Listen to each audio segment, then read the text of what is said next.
And so this is another kind of talk for this research school. So Maarten, you can start, and I will use the microphone for the questions at the end. So let's go. So thank you all for coming.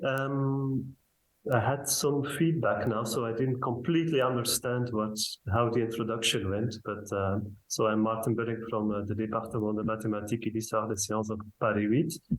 And I'm sorry that I cannot be there in person, but personal circumstances prevented me from traveling yesterday. But I'm happy that I can give this talk because actually it's a topic on which I've worked at the beginning of my career now, some 20 years ago.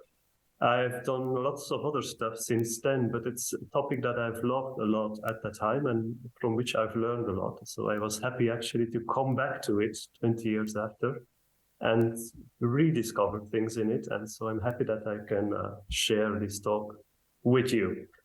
So as you can see, the title is Crossing Paths of Mandelbrot and Schützenberger, an episode of crossovers between mathematics and computing. So these will be the two main characters of my story of today. Both, I guess, are quite well known to every one of you. So on the one hand, you have Benoît Mandelbrot, famous for his fractal geometry.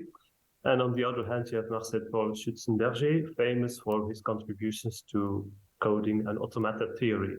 But I will focus on the beginnings of their careers when they were not doing those things at all, and show how they got involved in those topics. And actually very important to get involved in those topics was their relationship. So they were friends, they get to know each other in Paris, and this was the beginning of never did they really cooperate, or at one time they planned to write a book together, which they never did, but there were lots of interactions between their work in the 50s. So here we have them a little bit younger. On the left hand, you have Benoît Mandelbrot in the early 50s. So Benoît Mandelbrot is born in Paris. He is the nephew of Solène Mandelbrot. This is a bit important to our story because Solène Mandelbrot, his uncle, was a member of Bourbaki, whereas Mandelbrot himself actually got a reputation of being very anti-Bourbaki. So, but there is a direct connection. Mandelbrot studied at the École Polytechnique, and afterwards, after his study at the École Polytechnique, he started a PhD. And that's where we will meet him at the time that he works on his PhD. On the other side, you have Mandelbrot and Schützenberger, who had a different career still. So he first studied medicine. He did a PhD in it, as some of you probably know, and afterwards started doing mathematics, in which he also did a PhD. And here you have him at the end of the Second World War as a young man. So both are in Paris, both are doing mathematics and working on a PhD. And where did they meet for the first time? This is the place, a place I guess most of you know, l'Institut Henri Poincaré, which, of course, until today is an important meeting place for mathematicians. But the Institut Poincaré was actually founded in the interwar period between the First and Second World War. And of course, it was always meant to be a meeting place of French mathematicians in the first place, but also with foreign colleagues. And the Institut Poincaré actually had, during this interwar period between the First and the Second World War, a very important role in many respects, but in particularly for statistics and probability theory. Statistics and probability theory are really in full development in this period. And in France, there's not a lot of places where people do research on probability theory. But one of the few places which they did, and also where they gave courses on probability theory, was the Institut Poincaré. And on the slide you can see I refer to a recent PhD by Matthias Clery, who has worked on the history of what happens between the two world wars at the Institut Poincaré.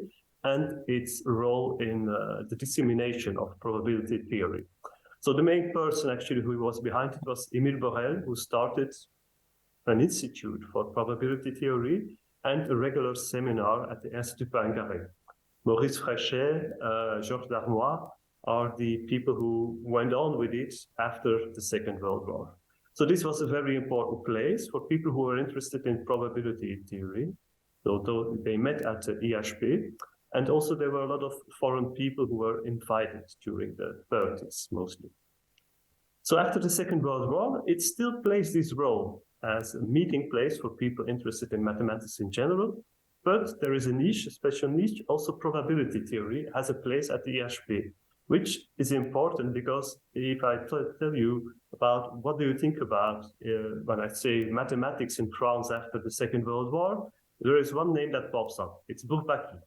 And indeed, very fast, a group of mathematicians will take foreground in France, the Bourbaki group, and will become rather dominant for a generation.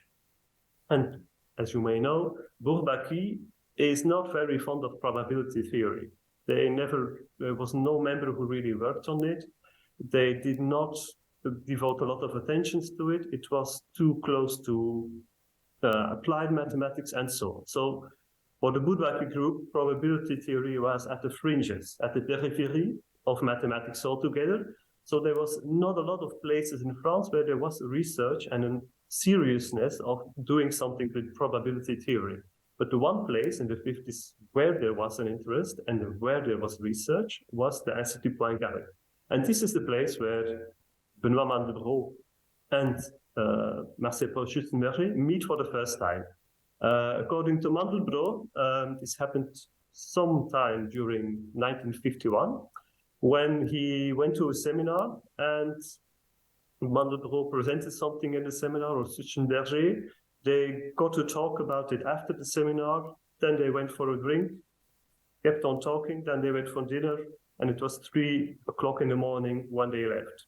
And since then, there was a friendship between the two. So that's Mandelbrot's stories, how they got acquainted. But of course, why did they get acquainted at that place? That's because they're both interested in probability theory, and the IHP at that moment is really the place, if in Paris, if you want to talk about probability theory. In fact, the topic is not just probability theory. It's, in the 50s, special fields related to probability theory that attracts both Mandelbrot and Schützenberger. And this is information theory. Information theory is at that moment a new field. As you may know, it's a field that has been founded by Claude Shannon. You have his picture here, who publishes in 1948 a paper in the Bell Labs Technical Journal, Mathematical Theory of Communication, which is practically the basis for information theory. There is a prehistory to that, but I refer to the two references that you have on the slide for people who might be interested in the history of information theory. Now, this information theory is, of course, a very US phenomenon, mainly motivated by things that are happening during the Second World War. But of course, there is interest in France too. It's Léon Briouin actually is the connection between US and France for matters in information theory. But you have people who get interested, in particular Benoît Mandelbrot, Maarten Bullynck Schützenberger. And as you may see on the slide, you have Institut Poincaré, Groupe de recherche sur les applications du calcul des probabilités. So this is the group of people interested in probability theory. Séminaire sur la théorie des informations. So they will organize a seminar on information theory, and the person involved is Benoît Mandelbrot. As you can see, Programme général de l'information du diagnostic de Shannon par Benoît Mandelbrot. So both get interested in information theory, and because the work of Mandelbrot on information theory is important for the rest of the story, I have to get in on some details of information theory. I guess most of you may know the information theory, but I want to go back at what it was in the 40s and the 50s. because some points are of importance here. So on the slide, you see the classic communication scheme. You have this information source, which is then encoded and transmitted.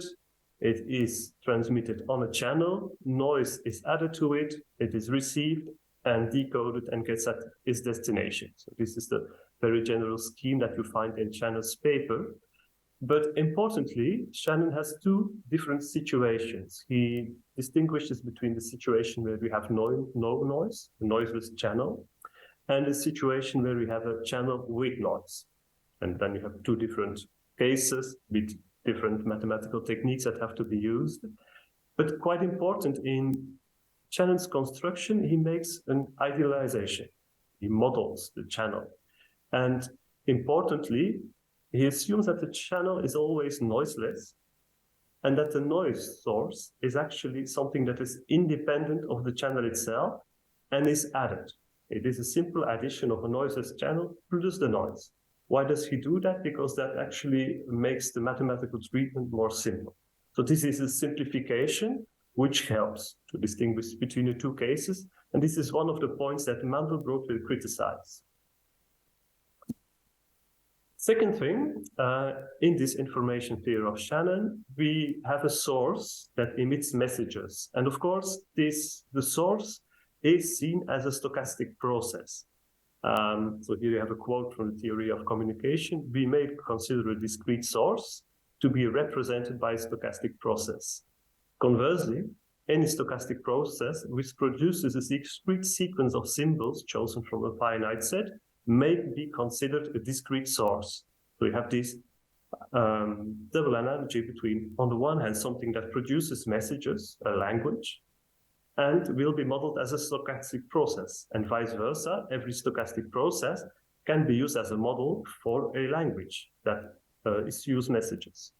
And what kind of modelization does Shannon use for this stochastic process? This is mainly Markov processes, so transition probabilities between states put into a matrix of Markov processes. So to make this Markov process into an information source, we need only assume that a letter is produced for each transition from one state to another. The states will correspond to the residue of influence from the preceding letter.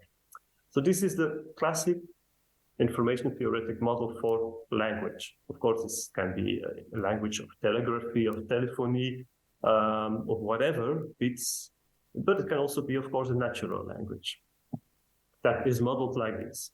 And in the paper by Shannon, you have this series of approximations to English. So this is about the modelization of natural language. And you can find he has 6 approximations to English. The first one is 0 order. All symbols have the same probability. So you see this produces nothing that looks like language. First order approximations. Now the symbols have the frequencies of the letters in English text. Slightly bit better, but not genius. Then you have the second order approximation, diagram structure. So then I have the probabilities of 2 letters, so diagrams. Third approximation is trigrams. And you see the third order approximation is looking a bit like language, but still isn't. Then he jumps to 5, first order word approximation. Now you have words that are chosen with frequencies. So each word has a certain probability of appearing into an English text, and using these probabilities, a source having these words with these probabilities will produce something like this, which is English, but not a phrase at all. And then you can go to second order word approximation, where we have transition probabilities between 2 words, are correct, but no further structure. And then you get this phrase, which is quite well known: the head and the frontal attack on an English writing, that the character of this point is there for another, and so on and so on. So you have something that resembles an English sentence, but makes no sense at all. So this just to show there is a lot of work being done on making a stochastic model for language. And in particular, Markov processes will be used a lot in the 50s and the 60s for modeling language. And this is the classic model. And now we go back to our 2 main characters, Mandelbrot and Schützenberger, who will do at the Institut Poincaré a PhD on information theory. It will be first PhD by Mandelbrot, which you have on the left, Contribution à la théorie mathématique des jeux de communication. So in his already at see at the title, what Mandelbrot does is he mixes two new theories of mathematics. On the one hand, information theory, on the other hand, game theory. And so he try to mix both of them. And so he thèse soutenue le 16 décembre 52. And 1 year later, Schützenberger will also present his thesis, Contribution aux applications statistiques de la théorie de l'information, also on information theory. I will not go into a PhD by Schützenberger. It's also of a certain interest. He's doing things that goes into the direction of what Alfred Régnier will do some years later, but I will not talk about that. I will talk about Mandelbrot's PhD, because this will have lots of consequences. So what can we find in Mandelbrot's PhD? Well, Mandelbrot is an ambitious guy, also a bit arrogant by times, and later on he says, I saw a golden opportunity to become the Kepler of mathematical linguistics. So indeed, he has a very ambitious plan to actually make a theory of information theory and theory of natural language, and so to become the Kepler. So he has great ambitions, which will not be fulfilled in the end, but you can see the ambition. So what is the topic of, what can you find in this PhD by Mandelbrot? First of all, a critique of Shannon's model. So as we've seen before, Shannon has this ideal model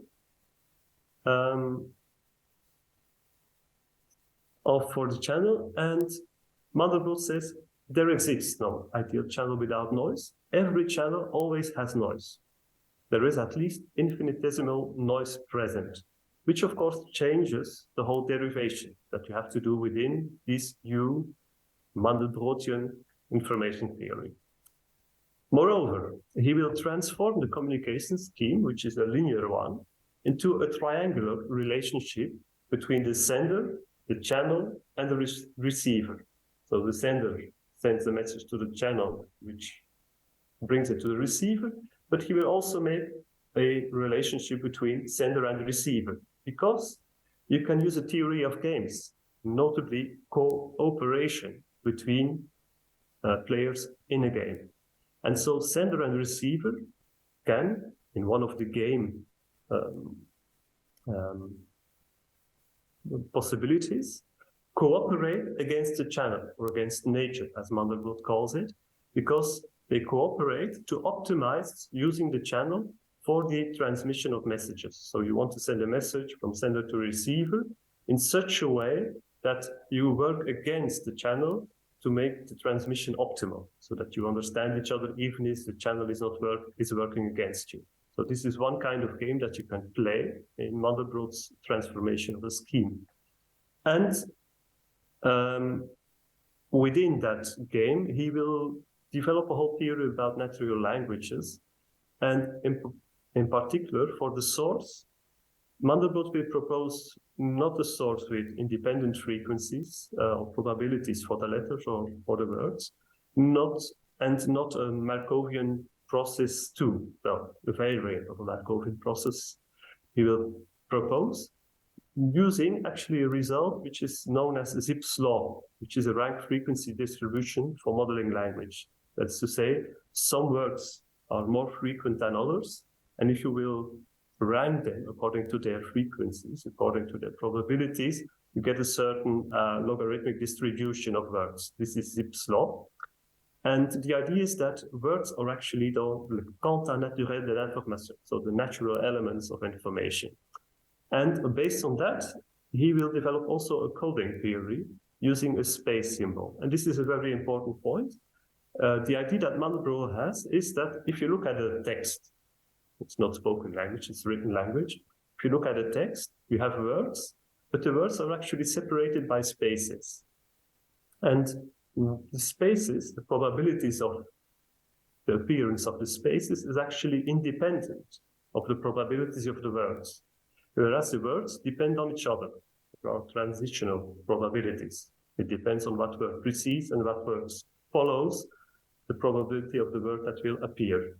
So there we have conditional probabilities, whereas actually the spaces do not have independent probabilities. But of course, if you mix those two, it's difficult to model that. So he has an idea of, okay, if we look at the spaces and we look at how far are the spaces from each other, what are the distances between the spaces, then we can actually use a probability distribution for the distances between the spaces. They can be near to each other, which is a short word, or they can be far from each other, which is a long word, with, of course, shorter words are more frequent than longer words. All the words that we use a lot are short. But these have a higher probability, whereas the longer words have a lower probability. And so the distances between the spaces have small spaces, high probability, longer spaces, small probability. So this is the model he develops for natural languages, which can explain then Zipf's law. He uses Zipf's law to have a probability distribution to model his source, which is natural language.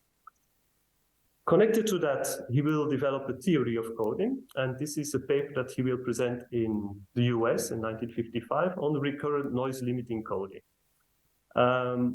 What is the idea? He uses this idea that a space that separates words is actually a very good way of coding, because what happens, the space is actually kind of a natural segmentation of your message. You know that between two spaces you have a word which has an informational content. And even if one of the words is not correctly transmitted, well, it will be restricted to that word only. It does not go beyond one word. It does not affect the next word, because the next word is again actually separated by two spaces. And if that word is correct, it has no impact on the word before or after. This is what he calls recurrent noise limiting coding. Here we have the abstract of the paper. And so a method of word-by-word coding is described. And he said the study of coding methods is equivalent to the study of their trees. Consider that graphs. You have the number of letter strings, a structure function, and two coding methods that have identical structures lead to the same cost of coding for any message and are called equivalent. Coding method is said to be recurrent if the decision as to whether a letter is a last letter of a word requires the knowledge of the preceding letters of this word only. The structure function of a recurring method of coding satisfies Shiller inequality. And here we have an inequality that today is actually known as Kraft's inequality. But it's the same thing, where m is the number of letters to any function satisfying this inequality. Sardinas and Pattersons have shown that there are cases where the message may be recovered from coded strings of letters. So Sardinas and Patterson, this is a result of what codes are decodable, decipherable. And they give an algorithm to see whether a code is decipherable or not. And finally, an important result that is also present in this part of Mandelbrot's early work is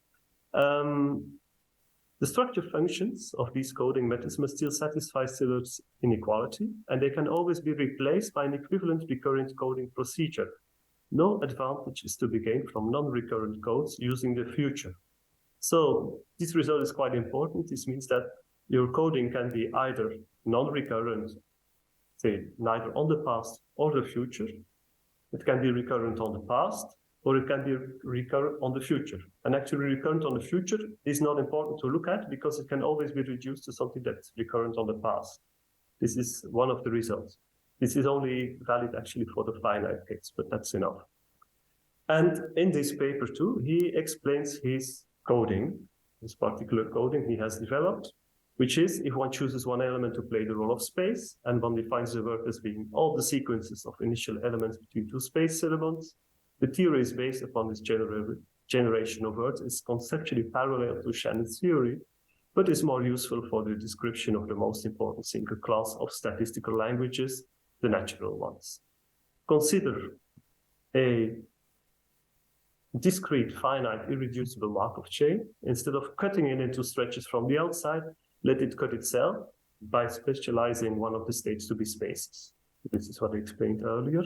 Let us finally remark the crucial role which appears to be played by the symbol space, and therefore by protection against error, may be considered as completing the role which protection against noise plays in the restructuring language to be digital discrete. So actually, we see the whole theory about this space as correcting it, as protecting against error, which makes that language is a discrete thing and not a continuous thing. Now, of course, Schützenberger, as his friend, has heard him lecture on this coding theory, and Schützenberger also starts to get interested into coding. And you see, so this is 1953, 1954, 1955, Mandelbrot does a lot of work on it, presents it a lot to the world. And in 55, 56, Schützenberger will start working on coding himself. So on the one hand, he's influenced by Mandelbrot in this work. On the other hand, there is another seminar at the IHP, which will be very important. And this is a seminar, here is Albert Châtelet and Paul Dudray, but the main name is Paul Dudray, which is also visited by Schützenberger. It's a seminar on algèbre et théorie des nombres, actually made after the image of the German seminars where Dudray had studied for a while.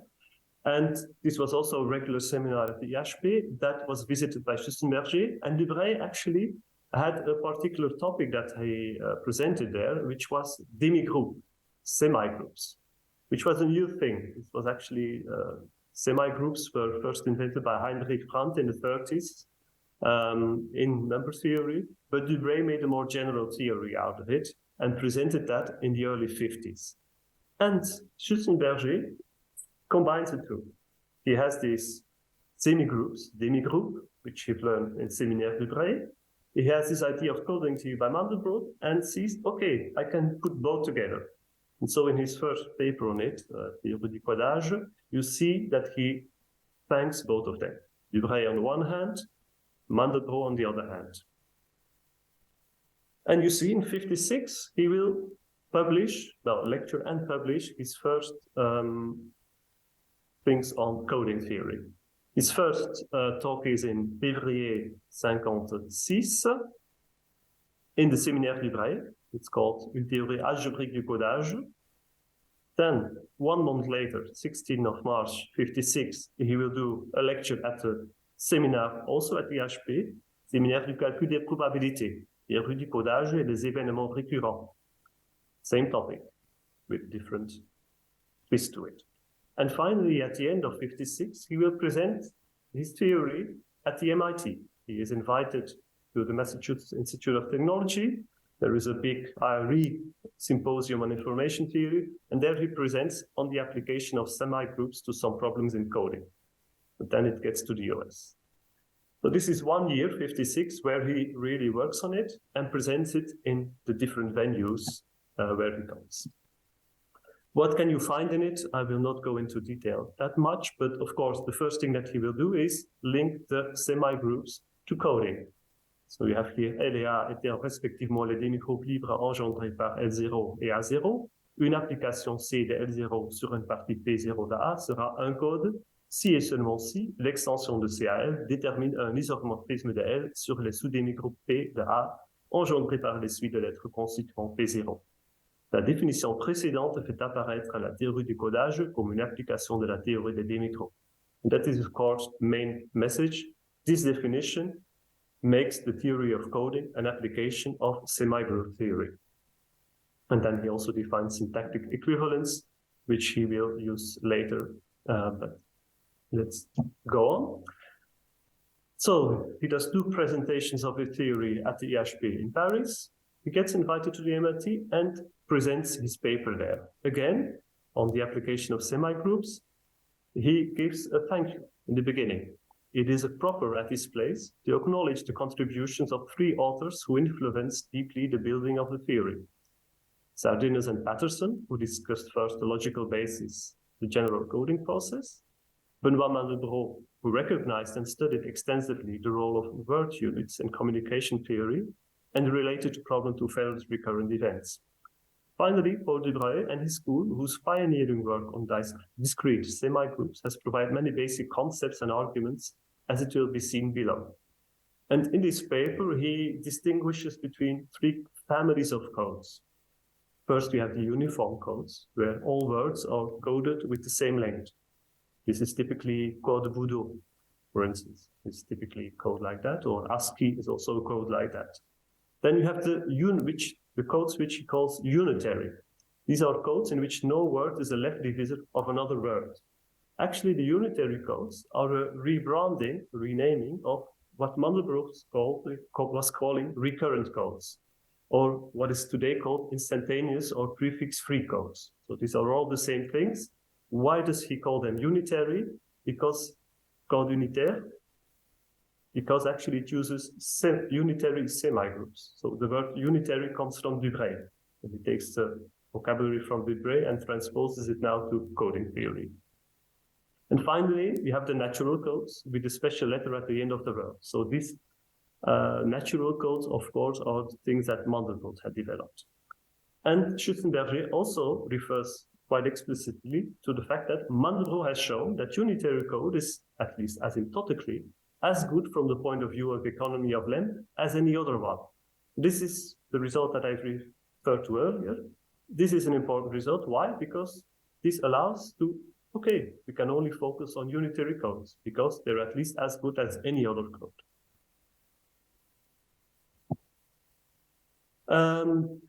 56 is the first visit that Schützenberger brings to the MIT. He will come back one later, 2 times. And the work that he's doing there before 1960 is mainly on information theory and coding. So you can see the papers he published there, and it's always on the same thing. It's further on the semi-groups in coding, more Shannon, fully decodable codework sets is actually the kind of coding that you find in Mandelbrot. So it's really on coding theory and developing particular codes. However, from 1916 onwards, his main attention will shift and will go to linking theoretical results to formal models of languages. This brings me to the second part of my talk, where actually our 2 main characters go to the United States. I've called them les passeurs. It's taken the term from Jacques Lignon, who calls them Mandelbrot un passeur, so a smuggler, or somebody who brings something from one country to another country, because indeed they bring their French education in mathematics to the US. And it's not the same. So the French education is not the same background that American mathematicians have. And this is an interesting contrast, which makes that they are capable of developing things that the American mathematicians cannot. So they bring, or they smuggle, if you want to, their French know-how, their French tradition into the US, and this brings about quite interesting interactions. It's a transfer of ideas, a transfer of knowledge. So our 2 characters, Mandelbrot and Schützenberger, arrive at the US, but it's a difference. Mandelbrot will eventually move to the US permanently, whereas Schützenberger will remain in France, but will have regular visits to the US. Here we have a bit the chronology. So Mandelbrot goes to the US for the first time in 1953 to the Massachusetts Institute of Technology. Through Léon Brillouin, he's invited by Claude Shannon. Then he spends a year at the Institute for Advanced Study in Princeton, helped by John von Neumann. Then he comes back to France, where he becomes a researcher for the CNRS in Lille, stays actually in Paris, will move to Geneva. So for 2 years, he's again in Europe. And then he decides to go back to the States and become IBM fellow for the rest of his career, essentially. So from 58 onwards to the 80s, he becomes fellow of IBM, side to that, he also becomes a professor in Harvard and later professor in Yale. So he accumulates the things. Schützenberger, he goes to the US a bit later. So the first time in 56, we saw already the talk he gave at the MIT. Then in 59, he goes back to the MIT. In 60, again to the MIT, 61 to Chapel Hill in North Carolina, 61, 62 in Harvard, 62, 63, IBM. Why do I give the list? Because you can see there's still the connection with Mandelbrot. He gets invited to Harvard exactly at the moment where Mandelbrot is invited there. He gets invited by IBM, where Mandelbrot is a fellow. So they keep on continuing their interactions. Now I have to tell a little bit about where do we arrive, in what kind of context do Schützenberger and Mandelbrot arrive at the US? Well, they arrive in a context where one of the topics that is important is automatic translation. Because automatic translation is very much a hot topic since the 1949 report by Warren Weaver. They will invest quite massively in automatic translation. So what is their idea? They want to have automatic translation from French to English, from German to English, and especially from Russian to English. So there is on the one hand a scientific interest that all scientific results in Russian or in French or German are automatically translated into English. And there's also, of course, an interest from the side of the CIA, for instance, that Russian documents can automatically be translated into English.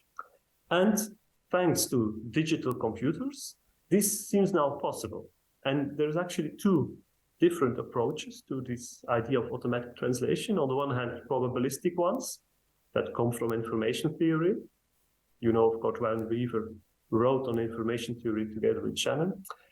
And on the other hand, you have grammatical approaches to language, the more classical approaches that come from structural linguistics, or the kind of linguistics that was most popular in the US. There's a whole, somebody, Jacqueline Dion, you have it in note, has written actually a very interesting history about the automation of linguistics. And this is, she tells in details about it. And you can see on the picture, for instance, you have a Russian text and next to it an English text, and the idea is to have an automatic translation. And lots of funding goes into that, into the 50s. And one of the laboratories who's doing a lot of that is at MIT. It's the Mechanical Translation Group.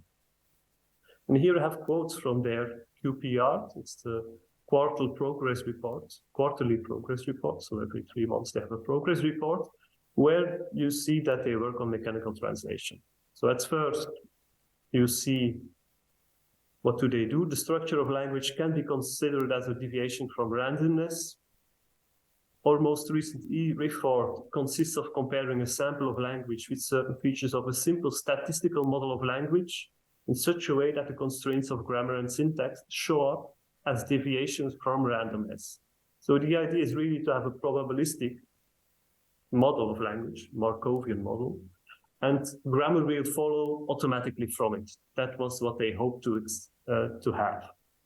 But you see it's progressing, because in the 40th progress report, you see in addition work is being done on the theory of language and on general consideration of machine capabilities and how they impinge on the syntactic problems.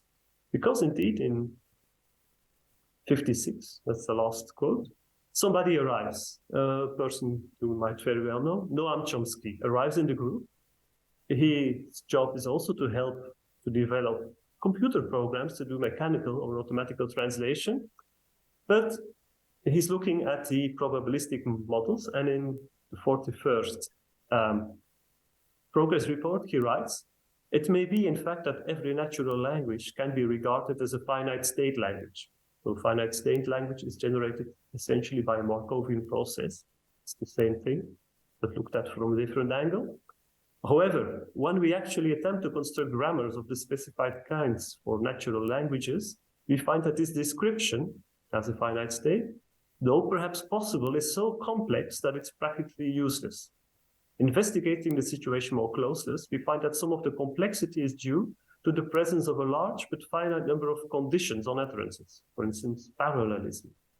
This suggests that essentially new conceptions of linguistic structures are necessary, along with more extensive methods for generating sentences from given sentences. So this is actually his first critique on the idea that language is finite state language, that, so to say, can be generated by a Markovian process. And he says, something that happens in grammar cannot be constructed by it, except if you make them very big. It would be so complex that they're practically useless. And one has to keep in mind that at that moment, the memory of digital computers is still small, very small. So say 10K, 100K, it's very small. So you have to take into account, you cannot put a big Markov matrix into a computer at that time. It's still small. And Chomsky continues his study of why does it come that what kind of things in grammar cannot be produced by these stochastic processes. So the next report he writes, so if you have S, an M-term dependency set, there is a necessary condition on finite state languages that there must be a finite upper limit. We can easily construct many non-finite state languages. And if we turn now to the English language, we find that there are infinite sets of sentences with the mirror image properties. So he gives examples, for instance, if S1, then S2, either S3 or S4, or the man who said S5 is arriving today. S1, 2, 3, 5, 5 are sentences in themselves. For instance, if somebody knocks on the door, then you open. So S1 and S2 are sentences in themselves. And this is a problem of nesting or embedding. You can indeed embed, if you have a sentence, you can embed it into a bigger sentence, and so on and so on. This is typically something that grammar can do. And the thing that Chomsky remarks is, proceeding to construct sentences this way, we arrive at sentences with dependency sets of more than any fixed number of terms. So indeed, you can do this infinitely. English is therefore not a finite state language. The question of literal possibility or impossibility of a phrase structure description of English remains open. So this is a very important critique on all stochastic or Markovian models for natural language, because they cannot generate grammatical sentence with embedding. Chomsky will present his results in 1956 at the IRA convention, the same one where we had already seen Schützenberger lecture. 3 models for the description of language, where he repeats his idea. We have found that no finite state Markov process that produces sentences from left to right can serve as an English grammar. But we might inquire into the possibility of constructing a sequence of devices that, in some non-trivial way, come closer and closer to matching the output of a satisfactory English grammar.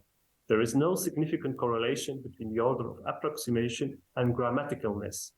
So essentially he's saying, whatever complexity that you will add to your Markov process, it will never generate something that is a grammar, no grammaticalness. So this does not work for natural language, is the message. So the 3 models he proposes there are, first, the finite state grammar, not enough. Second, the phrase structured grammars, which are a bit more difficult. And finally, the thing that Chomsky will later develop, transformational grammars. And he gives classes of counterexamples. So L1, you see, these are words with repetition, 1A, 1B, 2A, 2B, and so on. L2, these are mirror words, so they are mirror images, AB, BA. And L3 are, you have to say also repetition, AAB, AAB, so patterns that are repeated. And he remarks that 1 and 2 cannot be generated by finite state grammars, and 3 cannot be generated by a phrase structured grammars. And he goes on, a passive, if you have a sentence that from active you transform it into passive, you cannot generate it by a phrase structured grammar too. So we need models that are more complex. And from that point on, Chomsky really starts an attack on probabilistic models of language. Here we have a few quotes. It says, the approach to the analysis of grammaticalness suggested here in terms of finite state Markov processes leads to a dead end. 57, yes. Later on, there is little reason to believe that there is any interesting relationship between the statistics of language use and grammatical pattern. I would not be surprised if statistical models turns out to be of little relevance to grammar. So, very strong against it. And one of his students, Lies, also says this in his long quote. So we have 2 alternatives, the one which is stochastic or probabilistic and the one which is not. So if the grammatical structure of text would be some matrix of conditional probabilities, I'm at the end of the quote, what would be such a conception of language would simply be absurd. So it's really a very harsh language against everybody who wants to model language as a probabilistic thing. And of course, Mandelbrot is there, he's in the US. He is one of the models against which Chomsky and his students will say, no, these models do not work. Your zip law-based model does not work because essentially it's a Markovian model. And Mandelbrot accepts the critique and he reacts to it. So in 1957, he writes in French here, nous voulons revenir sur la simplification lorsqu'on accepte de remplacer une description micro-linguistique de type grammatical, devenue trop compliquée, par une description macro-linguistique et probabiliste. Nous avons en effet trop rapidement passé sur une profonde difficulté méthodologique que comporte ce passage. Rigoureusement parlant, logique et probabilité sont, dans ce contexte, incompatibles. So logic, or grammar, and probability are not compatible. And in footnote, he adds, Noam Chomsky has particulièrement insisté sur ce point important, which is indeed the case. He's really fighting against the probabilistic vision, and Mandelbrot accepts that this is a problem for probabilistic models. They do not generate grammar. He tries to solve it in the late 50s, beginning of the 60s, because he will propose a synchronic Markovian model with big memory. So we have kind of synchronic and a diachronic evolution merged together in a model. But he still admits that statistical and grammatical models, strictly speaking, are contradictory. But this does not mean that either is wrong. Later on, in the 90s, when he reflects upon his career, he will say, typically Mandelbrot, he will say, I gained durable praise, he likes speaking highly of himself, from linguists for having shown that a straight rank cipher plot for word frequency is devoid of meaning for linguistics. There is nothing in it for syntax or semantics. This is not quite true. He did say in the beginning of his career in the early 50s that it did have something for syntax and semantics, but indeed the intervention by Chomsky made it clear that it didn't, or not in the way they thought it might help linguistics. And this is the point where Mandelbrot will leave the domain of mathematical linguistics and will focus on other things. There is, at the same moment when Chomsky started his attack against probabilistic models for language, another thing that happens, namely automatic translation disappoints.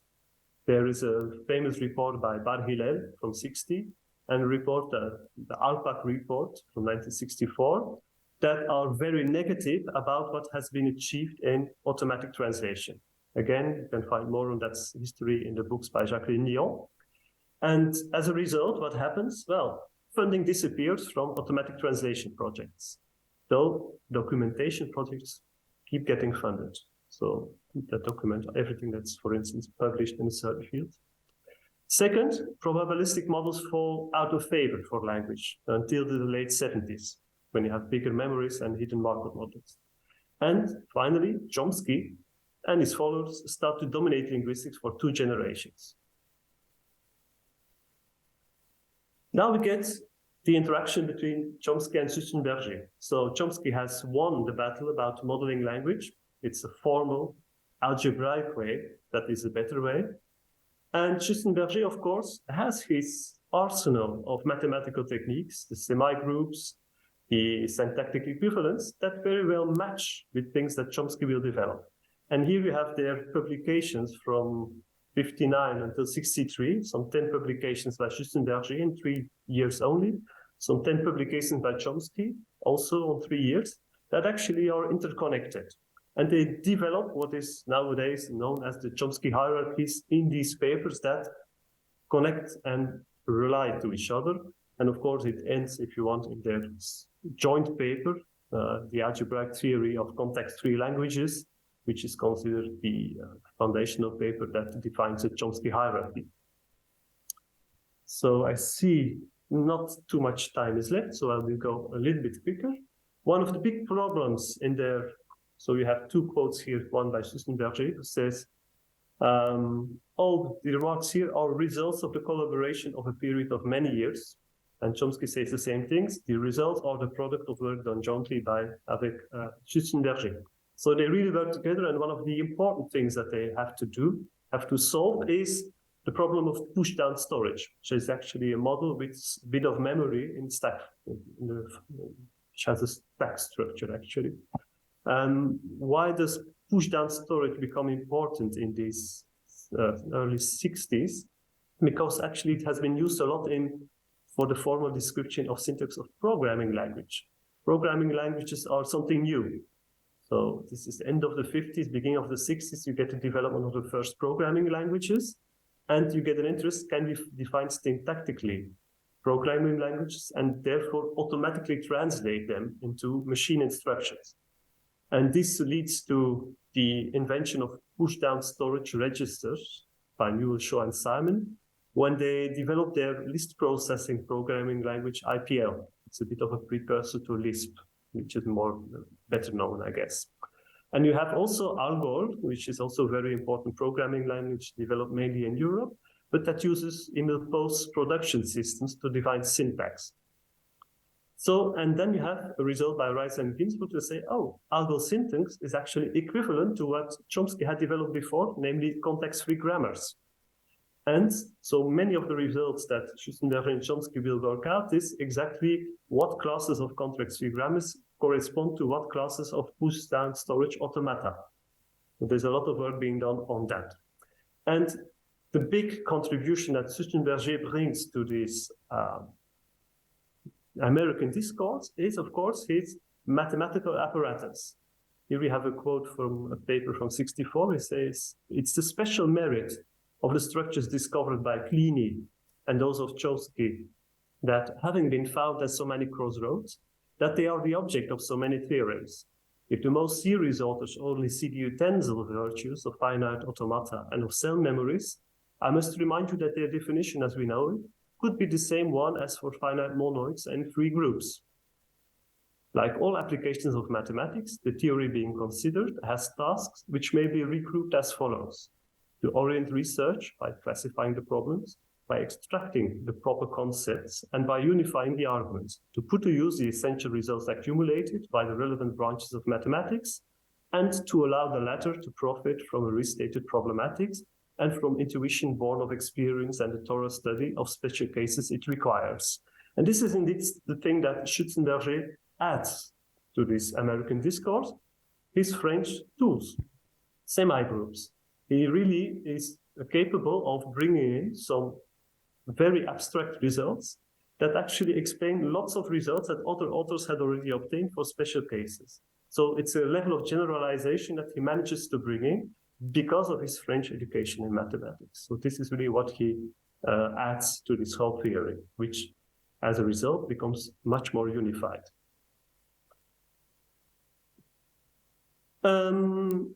If I still have time, I can let's say you have like 5 minutes or 4. If you want to have some questions. Yeah, well, I can quickly say, no, I can take questions now. I have 2 slides still on Mandelbrot, but it's mainly, he will go into fractals. And it's still connected to his early work, actually, but without a linguistic theory. So I'm happy to take questions. The problem is only that there's a lot of noise in if you talk.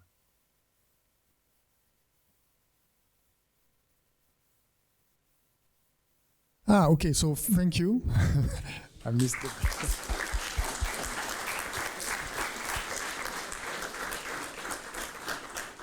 So, is there any question?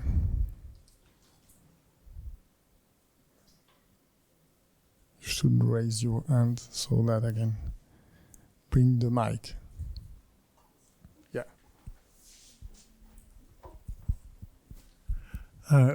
Where does the present theory of translation and language model fit with what you have said now? Is there something remaining in the applications we see now? Or? I'm sorry, I couldn't. I don't understand what you're saying, actually. So. Tu peux rephraser la question, peut-être il t'entendra mieux. It's because of the mic or the phrasing of the question? Wow. So I'm not sure I can deal with this. Huh? Okay. Okay, can you repeat your question and maybe someone will type in the chat, okay, the question. There has been many impressive development in the last years, for example, from automatic translation. Where does it fit with this theory?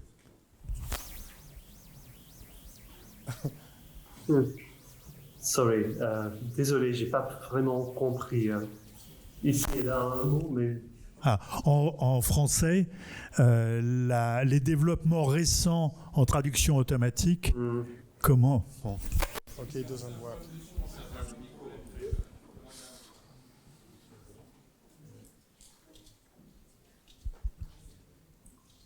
C'est dommage, ça.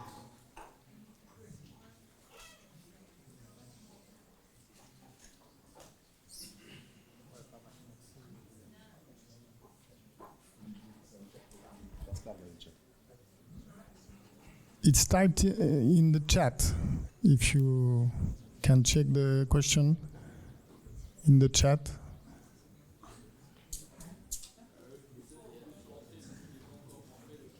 Okay.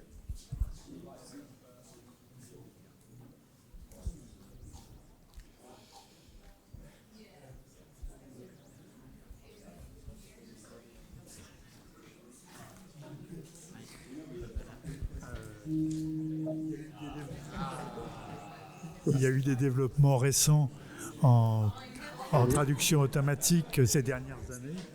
Où est-ce que ça rentre dans cette théorie? Est-ce que c'est complètement autre chose ou est-ce que l'objectif c'est ça à Mandelbrot et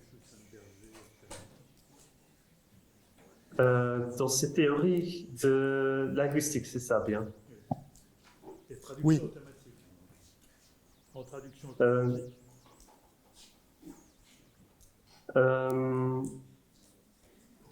Donc, essentiellement, en fait... In English maybe. Oh, in English, sorry. So indeed, in the 90s, the work by Mandelbrot became interesting again as for modeling language, which is mainly the point because we had bigger computer memories and you could use bigger Markovian models. And in this way, actually, it really became interesting for a while.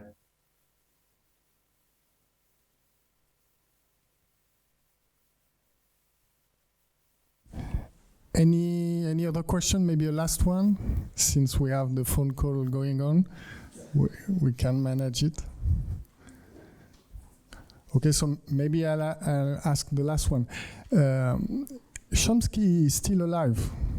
So what was the recent comment he made on the development of the artificial intelligence and all that new tools we have recently? I must say I don't know. I would be interested because indeed, in a way, it's the Markov process has come back with a vengeance with the artificial large language models, indeed. So, but of course, it's not completely unexpected. Both Chomsky and Mandelbrot do admit if we have a big enough matrix, perhaps we can get more structure in it. But that's, first of all, at that time, not possible technically. And secondly, neither for the linguist nor for the mathematicians, it's very nice to have a big model. If your model is bigger than the thing that you want to reproduce, it's a problem. It's actually in one of the quotes that I have here that they have. If the input has all the feature that they hope to obtain in the output, this is neither mathematically nor linguistically very interesting. So grammar is still very much smaller than a large language model. And in this sense, you could say is epistemologically perhaps more valuable. In the same way that if you want to model something and your model is bigger than the thing that you want to model, this is mathematically also not a very interesting situation. You want to extract with the things that are relevant. You want to have a model which tells you something, which transmits some information, some intimation, some comprehension of what you're modeling. Whereas if you have just a huge model, well, that's why they say that, of course, that we don't know what these models do. That's not true. They know very well what these models do, but they are non-surveyable. We as human beings cannot survey those models. So I guess, I don't know what Chomsky said about it, but it would be probably along those lines. I don't know. Okay, thank you very much. Sorry for the technical problems. So let's thank again Maarten.